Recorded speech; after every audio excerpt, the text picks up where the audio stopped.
here I have Slay the Spire, the board game. And it's kind of an inception because it's really, if you played Slay the Spire on the phone or on Steam or PlayStation, I think Xbox has it too. It's a card game deck builder made into a video game that became a board game. It's kind of fascinating. This is the first game by Contention Games, I believe it's called. And of course, it has a backing of Megacrit. The reason I was hesitant is because the game's about an MSRP of $120. I bought the game on PS5, I think, for like $5. And I was like, is it really worth $120 to get a game I already own? And that's where it dawned on me. Who is this for? If you love Slay the Spire, but you play board games solo, I highly recommend you get the video game. If you want to play with a group of people, I would get Slay the Spire, the board game. The board game is very long. We have ran through dungeons, and if we're going to get to the end of Act 3, it took us like 4 hours with 4 people. Seems kind of long. Again, you do that fairly quick in about an hour if you're playing by yourself on Slay the Spire, or lose. So that's been my TED Talk. Thanks for listening. Bye. If you're interested in the other stuff of Slay the Spire, this is actually a really good adaptation. There are some caveats of what makes it good and why I don't think it's relatively perfect. But mechanically, it's a fun game.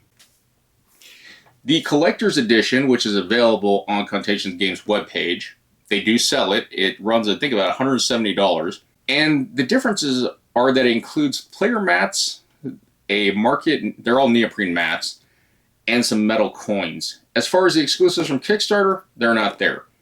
There was an interesting issue I also ran into that I was glad I found on their webpage. You could buy more sleeves. Slay the Spire doesn't require their proprietary sleeves, but they do sell them if they get damaged, and I'll get to that.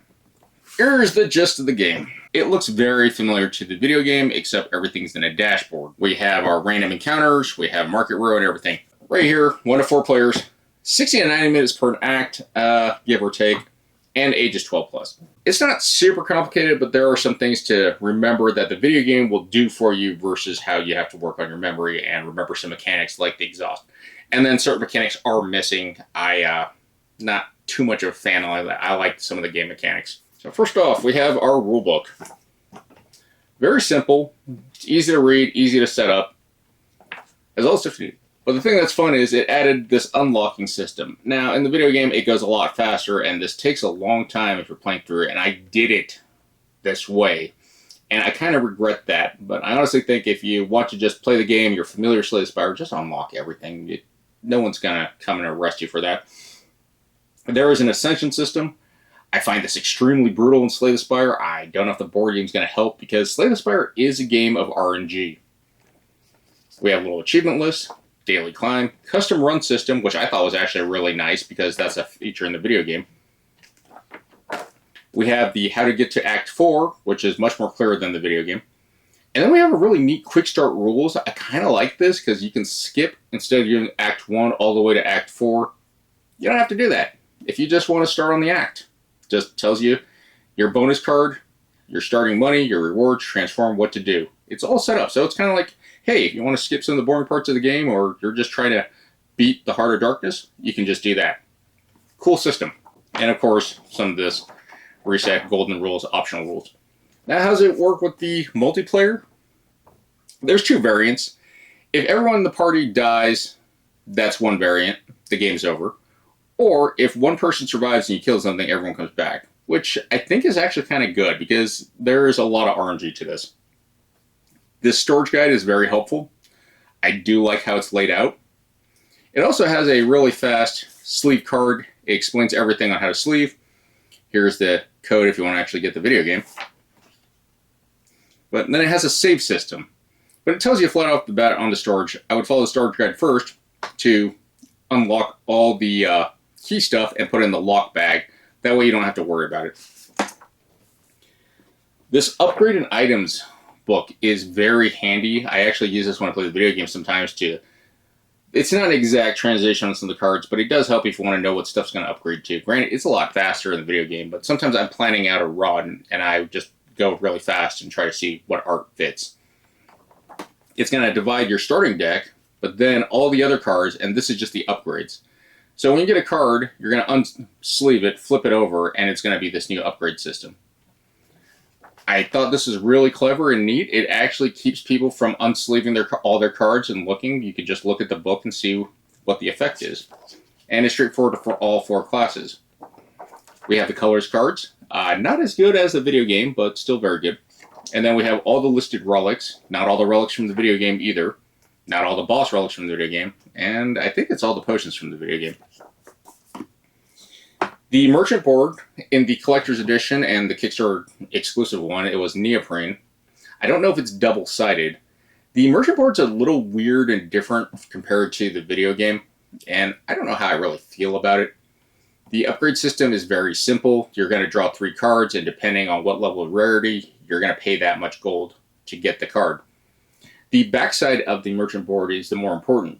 It's going to tell you your combat round, how everything works. So you're going to get 3 energy. Your shields go to 0. You draw 5 cards. You roll the die. And then whatever the dice is going to affect abilities of enemies, bosses, and some of your relics. Then your play, it says discuss. And this is the part that I found takes a lot. Because Slay the Spire is a team game.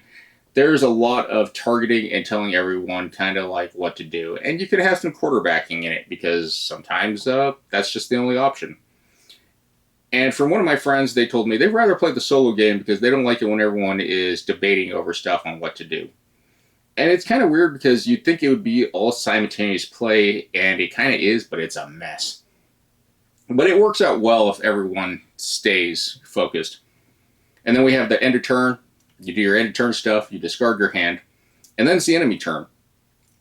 Remove enemy block, the enemy does its action, and then you move its action cubes down. All the icons are presented here, very quick, easy to read. The caveat is the 4 characters all have special abilities, and you're going to have to find them in the rulebook on how they function. Here's a quick guide to the iconography, pretty helpful. It does tell you basics of the campfire here, heal 3 HP, or you can upgrade a card. Tells you the treasures. We have technically 3 boards, but it's really 2 physical boards. We have an Act 1 board that is double-sided. And it really just splits the difference. And then we have the other side. The white and dark circles, this is random placement for events that are going to happen along the path. You flip them over, but if you want to play crazy, you can keep them face down. This system here with these 4 dots, this is actually how you're going to play multiplayer. You're going to put your characters out, and it's going to get into a row battling system. Bosses don't care. They're always going to be in one spot and everyone can attack them regardless. But for enemies that spawn, and this is how it's going to do player scaling, it's going to spawn X amount of enemies versus X players. And then, of course, in Slay the Spire fashion, they're probably going to have a bunch of summons. We have our character boards. They are all recessed, which I appreciate a lot, and they are double-sided. We have their starting artifact, just like the video game. But difference is, you're not going to be able to gain more than 6 energy a turn, which I thought was kind of weird, because in the video game, you can gain a ton of energy. Your block doesn't go above 10, and your HP doesn't go above 10. Which, for the Ironclad, is kind of odd, because he likes getting health and being super tanky and a lot of block. As far as it has been an issue, yeah, some enemies will just kill you at 10 HP if you have no block. It's really difficult, and the RNG nature of your cards. This little track here is for the boss's health bar. So you're going to put little tokens here. I do wish it was recessed for each individual slot because these do just slide around. But it's also nice because it makes it easy. I think there's a magnet in there or something, and I might just do that myself to keep track of that. They gave you this nice token tray. It's very functional. From what I understand, the collector's die is not very good compared to the basic wooden die. And it's rounded, so it just kind of slips around in here. But it's a standard wooden die. I actually like the clean design of this. As far as components go, we got these standard cleared red cubes. They're kind of used for tracking health and other things. We have this little boot, and this is how it keeps track of you on the map. We have strength upgrade tokens, but they max out. Unlike the video game, they don't max out. Vulnerability tokens, same, and weakness tokens. But here's the little spot tokens, and I'll set that all up. We have our shield tokens. These are really for the enemy, not you. And then we have money. The tokens are a limited resource in the game, which I find a little bit frustrating at times. We have this very nice plastic insert. I do like this. It's durable. It's made of hard, thick plastic, but it's light and strong. As far as the minis are made out of a very good plastic. It's durable, and it's not so soft that it warps. So I'm really happy with that. Someone did say the ironclad looks a little warped, but I think it's supposed to be with that slight curve. They do look exactly like the minis from the video game. I think that's actually spot on. This is a pack of standard card sleeves. I used this to basically sleeve all the encounters and the unlocks, as we see here. We have these sleeves, and this is all the characters. You sleeve everything, you set it up. And it does give you an extra pack after everything is sleeved for Slay the Spire for these cards. And that's important. These sleeves are cold foiled on. And over a period of shuffling, I've noticed these corners will come up. And that's where I said I'm glad Contention Games actually sells these on their webpage. For $12 for 100 though, and I don't know what the shipping is, it might be a little high, but so far I have like 80 extra sleeves, so I don't think it's an issue. I don't really think you need to sleeve your encounter cards. There's not a lot of shuffling really. It's like 3 cards to shuffle most of the time. But the organizer is phenomenal, and I like this system. It gave you these little color-coded baggies for your class. This is the save system. I don't really know if it's necessary, but we have also never really saved. We just ran through the Spire, and it's a kind of long game. So it's appreciated that they added it. And here's where I get to some of the weird things. So the Silent, I play him a lot in Slay the Spire, and one of their abilities is to basically get free weapon daggers that are attacks. You have 5. Now, it said in the rules that you could always discard them to do their damage and when you spawn new ones. I was like, okay, that fixes that problem. The issue I have is the poison. The poison has been changed from the video game where it's not degrading, but you cannot dump like 100 poison on an enemy. You only have 30, and it affects all the enemies in play. So if you run out of poison tokens, you run out of poison tokens. But it is a consistent effect, and it never ticks down. So I guess that's a fair trade-off. The defect here gets all their little colored orb cubes. They are missing the plasma orb because that gives them extra energy. Not sure how I feel about that.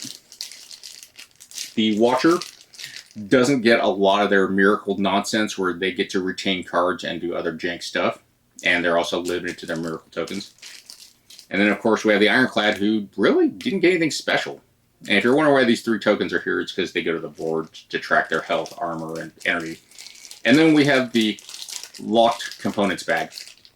The black cubes, they never explain what the black cubes are. The black cubes are an ascension marker if you want to have 1 less health. That's what they're for. And then we have the 3 key fragments. They are explained on the back how they work and how to get them. You have to get all 3 key fragments if you want to go to Act 4 and unlock that, which I've already done. The whole experience system of the game, every time you unlock, you'll unlock some new cards. And eventually you'll unlock the neutral cards, which are really powerful, but they are nerfed. As far as the act decks go, there's little die pips here. You just roll the die and figure out what boss to summon for your act. And then they just kind of have a health for how many players, which is what's tracked here. And then you just keep a die here tracking their attack patterns. Their reward is listed in the upper left. And they'll just sit off to the side, and I'll get to showing that. You have this sealed once you beat Act 4 and reach Ascension 10. I have actually not beaten Act 4 in this. It's very difficult, just like the video game. But this is the board, and there's 2 versions of this. One of it is if you want to play with the Ascension level of the Dark Heart, it's going to add a little bit more where you fight the Spire Spear and the Spire Shield, which are horrific enemies from what I understand. Never made it to them. But yeah, the Dark Heart. there is a upgraded version, and that's in here. The rest of the stuff in here is just upgrading these bosses if you want to play on hard mode, and game's hard enough. I don't really feel like torturing myself. I do like the card dividers that they gave everything for. We have this little save system where you can keep your cards for your characters that unlock, and you just keep them down here, and it's mainly for potions, your boss relics, and your relics. One of the things I thought was weird is you can't have a ton of relics, which seems kind of odd to me. But it gives you a little bit extra, so you're going to draw one extra relic per player, and when you get the reward, everyone kind of picks what they need or want. We have the Curse and Day system. The Curse and Day system is a little bit weird. Depending on whatever icon's on the boss, that's what the card is going to show. Because they're split into this. So we got Fire, or we got Days, I guess. It's kind of weird that none of the other enemies do it, but it makes it simple. We got our Ascension cards, the unlock stuff that I've already unlocked. And then we have our Event, Act, Encounter, and Elites. The summons are going to be the biggest part that you're going to have to find all the time because most enemies summon constantly. Overall, it's a very nice system. This is the setup for single player. It looks very familiar to how Slay the Spire works, except how do you do the combat stuff? Well, differences now. We have these 4 slots, and these are where your player characters are going to be when you're playing with multiple characters. If you're just playing single player, you'll start down here, and this is because of how the combat system works with bosses. I like these little card dividers to be used to keep track of what's your starter deck, your card rewards, and then your rare card rewards. And then we have everything that's associated with the locations and tokens. So during setup, you're going to put out these tokens, and they're going to be color-coded to whatever colors on there, like this gray and this white. And as soon as you're done, you just flip everything over, and it shows you what's what. And we're always going to start on a boss fight, or a minion fight, I guess. Now, in multiplayer, you would draw how many of the first encounter cards out, but because I'm playing by myself, I'm getting ahead of myself. Of course, we have our whale, who's going to tell us our starting boons. So off the bat, it's going to say gain 3 gold, and then it's going to say draw a reward card, which we have Dagger Throw. The 2 on this red sword means 2 damage. Effect, draw 1 card, discard 1 card, and that's how much energy it costs. When you upgrade cards, you just flip it over to the other side and you sleeve it, hence why they have their Slay the Spire sleeves. And now you can see the improvements. Also, the upgrade cards, they're going to have their text in green with a plus, so Dagger Throw Plus versus regular Dagger Throw. And that's going to be added. And now, with the blessing, we get to choose. Gain a colorless, add a random rare to your deck. Gain a relic, but lose 3 money. Well, that actually sounds pretty good. So gain a relic. And the relics are limited, unlike Slay the Spire. They're limited, I believe, 3 boss relics and 3 regular relics. But we have Dead Branch here. Once per combat, draw 1 card for each card in the exhaust pile. In my exhaust pile. And it costs 9 gold. I don't remember the Silent having a lot of exhaust cards. So maybe that wasn't a good choice. Up here are the colorless cards that I've unlocked. You will not start with these unless you want to. There's really no reason to torture yourself with the unlocking system. And now we'll go for the first encounter. So the first encounter is going to be a red louse, a standard enemy in Slay the Spire.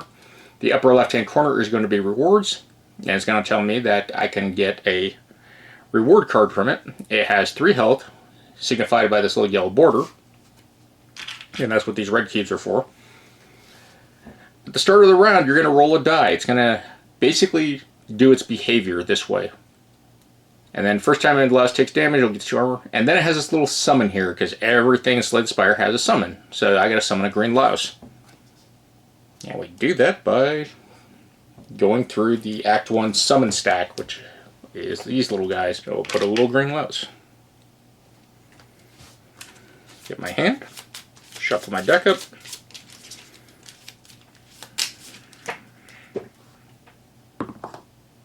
And that is going to be their behavior. Draw 5 cards, but with my ability, start with 2 more extra cards in my draw. And now it's time to begin.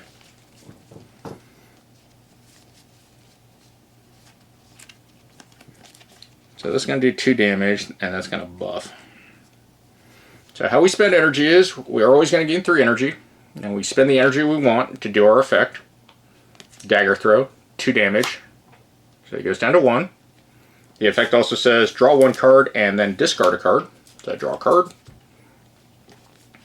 And I'm going to discard it because it's not helpful. Then I'll spend another energy to strike. Oh wait, he gains 2 armor because I forgot the louses are that way. Okay, well that's going to change. So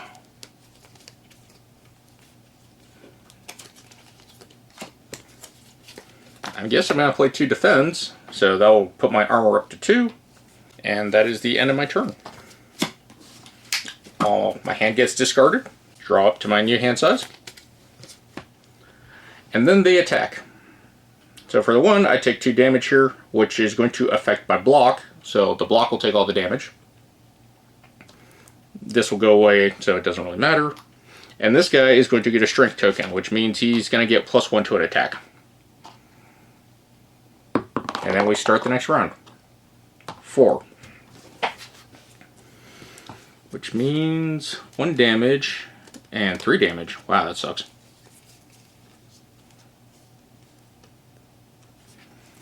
So I will play this for free. Energy goes back up.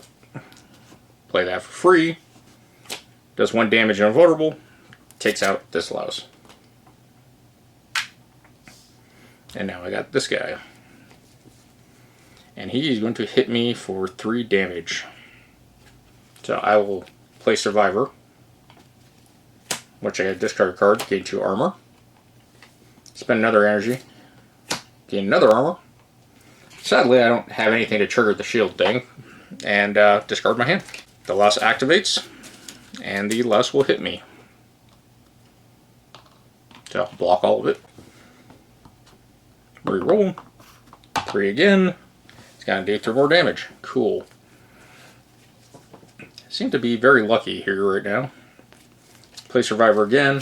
Gain 2 shields and discard a card.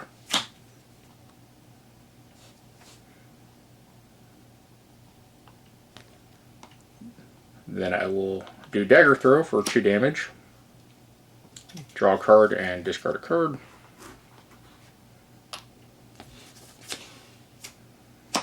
That didn't really matter. Spend my last energy to do that, which actually that's pointless. That's all pointless. Because each point of armor blocks a point of damage. The enemy activates. He attacks me for 3. I block 2. I take 1 damage. And then clean up. The armor goes away. Or their block. Same for your character also. And they still keep their buff tokens.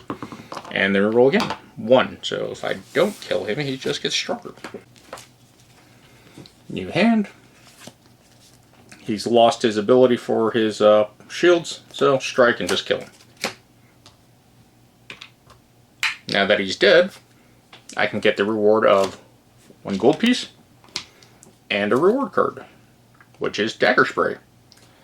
This icon means you attack everything in the row.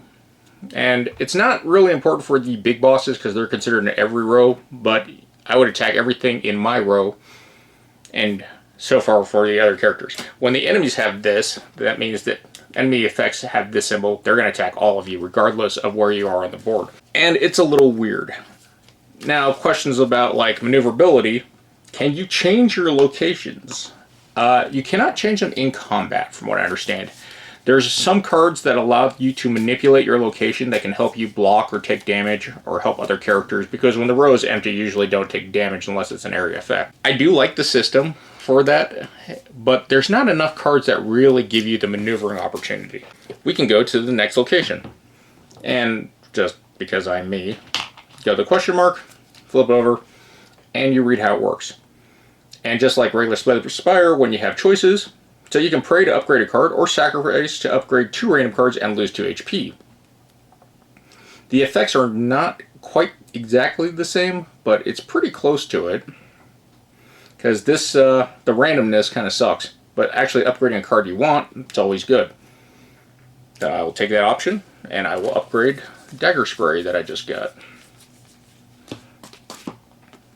All we do is unsleeve it, flip it over, and we got our new upgraded dagger spray. Now, here's some of the caveats of how this works. There's not enough cards that they give you to have 4 copies, 4+ copies, because in regular Slay Spire, you can have as many copies as you can get away with by RNG generation. Usually you can get about 3 of the cards you really want, except for the rare ones. This one, it's a lot harder, and I bring that up because getting certain things like the shivs, there's only like 8 cards, I think, that give you shivs. I think there's only about like 6 cards that give you poison, and it doesn't work out quite well. Your consistency is much harder and much more randomly generated. Playing in a group, it should help, but I don't know if it really helps that much. Because a lot of the people that I've been playing this with have actually never played video game. 2 of them have, and they understand how it works, and it's like, it kind of feels off where you can't get that consistency, and that can make or break the run constantly, just like the video game. The video game is much faster and easier on the setup and speed. This is a long game, by the way. It says it takes about 60 an hour to an hour and a half per run. No, some of these run like 3, depending on how many more players you have, just because of all the choice and talking and trying to figure out your plans. Alright. Now let's say we just went to the merchant, because I'm not going to go through everything. So the merchant's going to have this. It's going to have your 3 relics. The first one in the left spot is always going to have a discount. And then you're going to have your 3 potions. This is just the patterning from the merchant board from the video game. And you can buy your potions. And then it tells you to take 3 cards and flip it over. And these are the cards you buy based on their rarity. So gray, it's only going to cost me 2 gold to add it to the deck. Blue cards cost 3, like this Bane. And then gold cards, which are the rares. How do you get the rare, you say, if it's just a deck of commons? Well, there's a card called Golden Ticket. The Golden Ticket. If you get the Golden Ticket, it can't be added to your deck, and when you reveal it, you take a rare card. Now that's there. There is also a very interesting system. If I didn't buy any of these cards, they would go to the bottom of the deck. So your chances of getting your Golden Ticket to trigger multiple times per run gets limited a lot.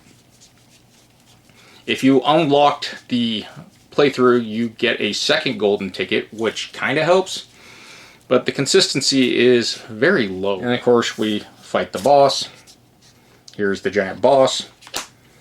Up here in these corners is player count. So lowest is 1, highest is 4. We get our rewards, it tells us what to do, and it has this whole behavior track that it's going to slide down. Some enemies, this is going to be a one-time effect and it'll tell you to ignore it afterwards. But yeah, just goes down and does horrible things. So we do have a deck of curses that we can get. We have confusion cards, and then we have burn and exhaust. When these cards go to your deck, they're going to care about what enemies you're fighting, and that's the effect. I haven't ran into a situation where we would get both effects. Usually you just go look for whatever the boss is, because usually it's the boss that does this. Sometimes elites will do it, I think. Or not. Well, they're all single. But yeah, I've yet to run into that scenario. I do think the game is very good. It is a fun game, but it also suffers from the RNG nature of the game. You're consistently going to not get what you're looking for, and if you do, you're lucky. This game requires lots of playthroughs. The limited components is poison. In the video game, you can have as much poison as you want. In this game, it maxes out at 30. And I've been playing a lot of video games, so I'm sorry if I confused some of the stuff with the tokens. But yeah, poison doesn't degrade in the board game. It's permanently out. The problem is that if you have 30 poison out, you can't add any more, which kind of sucks. Not getting enough of your abilities to have consistent deck builds, it's a little annoying. Now that being said, if you've played the video game, you know there's a bunch of modifiers you can do to actually help make the game easier or make the game harder. We are also missing some effects like slow. You don't have the innate ability, which means a card will start in your hand. I have yet to see a card that should have innate have innate. It does have the same system with ethereal and exhausted cards, and you just put those off to the side so you're kind of thinning your deck at the time. And cleanup, it can be a little annoying to remember what cards that you flipped, so you have to always look through and double check and see what you do, because it does change the border a little bit. It's different enough, but it's also kind of offsetting. But that's pretty much that. As far as the save system, you just take whatever money you have, throw it in your baggie, keep your cards separated with your starter deck, and then your relics and stuff, you just put them in a little card tray. Overall, it's a good game. Mechanically, it's very sound, but it also suffers a lot from the video game issues. The RNG system can be very brutal and punishing. This game runs a lot longer than the video game. So this is really, if you want to play it on tabletop, you want to play it with other people. I actually don't really play this a lot solo. I've played it about twice solo, and it's easier solo, but it's a lot of work. And for the price, if you're mainly playing this solo, I highly recommend getting the digital or video game version, especially since it's a phone app, I think. So I would definitely get that over the board game. But if you want to play with groups of people, I would get the board game if you're not interested in playing this solo. I've had a lot of fun with this. Everyone that I've played it with, especially like 2 people, went out and bought this after they played it with me because they had enjoyed it so much. And I was like, yeah, it's a good game. I really like this. And as far as adaptations go, it's really hard to say that this is not almost an exact adaptation to the video game, mainly because it is the video game. The video game is a deck builder with the same pathing system. The enemy AIs pretty much are randomly all over the place. Just a few restrictions on how many artifacts or relics you can have, which seems kind of weird. Because, that's what really helps you in Slay the Spire, is the more relics you get, the better you are actually getting bonus abilities. And the relics themselves are also, like, tied with the die. Like, we have the Snecko Eye, this weird artifact I hate. But in the game, it does the same thing. You roll a die, and whatever that die result is, it's going to affect the enemy behavior, but it's also going to trigger some of your abilities, which is really good. I like that system. There is a lot less of the elite boss upgraded artifacts. As far as actually trying to unlock Act 4, it can be very tedious. Thankfully, it tells you what to do, and you're going to know how to do it because it's explained very well, unlike the video game. The cards are fairly accurate too. They're not all exact. The damage output really, but also your health can never go above 9, which seems a little odd. Having the restricted health and block, and your energy gain is a little weird, because your energy can't go above 6, and that prevents some really big nasty combos from being done like the video game. But it is a fun game. There's a lot of environmental stuff, there's a lot of things to consider, there's a lot of planning, and that's really what takes a lot of the time if you're playing with a group of people, because we have to focus to figure out how to kill stuff and keep everyone from dying. Like I said, we are missing some of the status effects, like slow, but whatever. It's not too bad of a deal. Overall, it's a simplified version, and yet just as hard and just as frustrating as regular Slay the Spire. And because I love the video game so much, there is some biases towards this game. But like I pointed out, I'm not going to ignore some of the problems like having limited stuff in your deck, because you cannot get the consistency that you're looking for because with how few. There's about 2 copies of every card, I believe, and then 1 copy for every rare, which kind of sucks, because these can be really strong if you're getting what you need. Corpse Explosion doesn't work exactly the same because you're only putting poison equal to the symbols. It's not putting an actual number like 9. Which I think is what upgraded Corpse Explosion does. So it's a little frustrating because the cards aren't perfect. As far as the limited health pool, block, and energy gain, I think it works within the restrictions of the video game comparison. But honestly, for $120, it's kind of a hard sell for a solo game. You are way better off buying the digital game. But if you want to play with people, that's where this game shines too. This is a much better game with 4 players.